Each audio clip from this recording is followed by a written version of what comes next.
Garum was a fermented fish sauce that Romans poured on nearly every dish.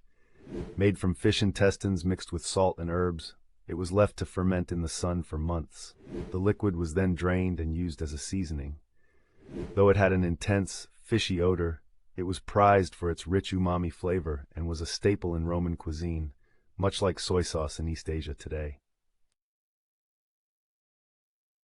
Roasted dormis were considered a luxury food in ancient Rome. They were often fattened up in special pots called gleraria before being stuffed with a mixture of nuts, herbs, and sometimes even honey. Afterward, they were roasted or baked. Dormis were typically served at extravagant feasts, showcasing the host's wealth and exotic taste. Although unusual today, eating dormis was a sign of opulence in ancient Roman society. Ambergris, a rare and valuable substance formed in the intestines of sperm whales, was prized for its unique musky smell. In medieval Europe, it was used as both a perfume and a culinary ingredient, especially in the royal courts. Its strong aroma was believed to enhance the flavors of food, particularly in sweet dishes, wines, or spiced meat.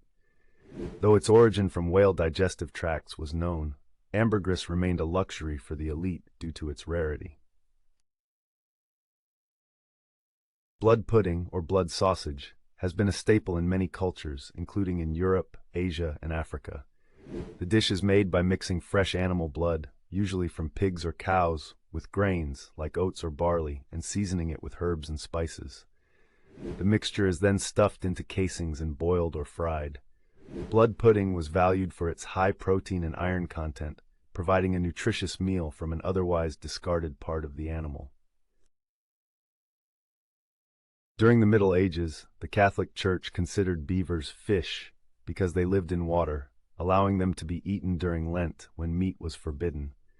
The fatty, scaly tail of the beaver was the part most often consumed. It was roasted or boiled and eaten as a substitute for fish.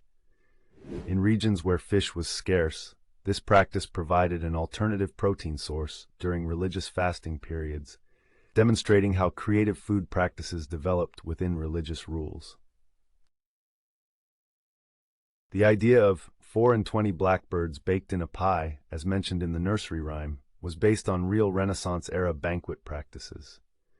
Large pies were sometimes filled with live birds, frogs, or even rabbits. When the pie was cut open, the animals would leap or fly out, providing entertainment for the guests. This was a display of wealth and extravagance at feasts, though the actual consumption of birds like blackbirds was also common during this time. Hedgehog, ancient and medieval Europe. Hedgehogs were consumed by ancient and medieval Europeans, especially by rural communities and the poor. They were typically roasted over an open fire or encased in clay, which was then baked until the clay hardened. Once cooked, the clay would be broken apart and the spines of the hedgehog would be pulled away with it, leaving the tender meat inside. Hedgehog meat was considered a valuable food source in times of scarcity. Viking blood soup, or blodgroter, was a common dish made using fresh animal blood, often from pigs or reindeer. The blood was mixed with barley or oatmeal and seasoned with wild herbs, then boiled to form a thick, hearty soup. Blood was seen as a rich source of nutrition, packed with iron and protein. The Vikings used every part of the animal they hunted, ensuring nothing went to waste, making blood soup a crucial food for survival in harsh Nordic climates. Elvers, the juvenile form of eels, were a popular food in medieval England, especially among people living near rivers. Tiny and translucent, elvers were often caught in large quantities during their migration and then boiled or fried. They were seen as a seasonal delicacy and often eaten fried in butter or used in stews. While eel consumption has declined, eating elvers was once considered a sustainable and affordable protein source for medieval communities.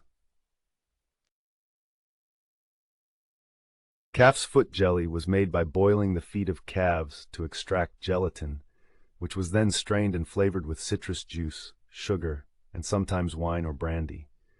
Once cooled, it formed a clear, wobbly jelly that was thought to have restorative properties. It was believed to strengthen the sick and was often given to convalescents.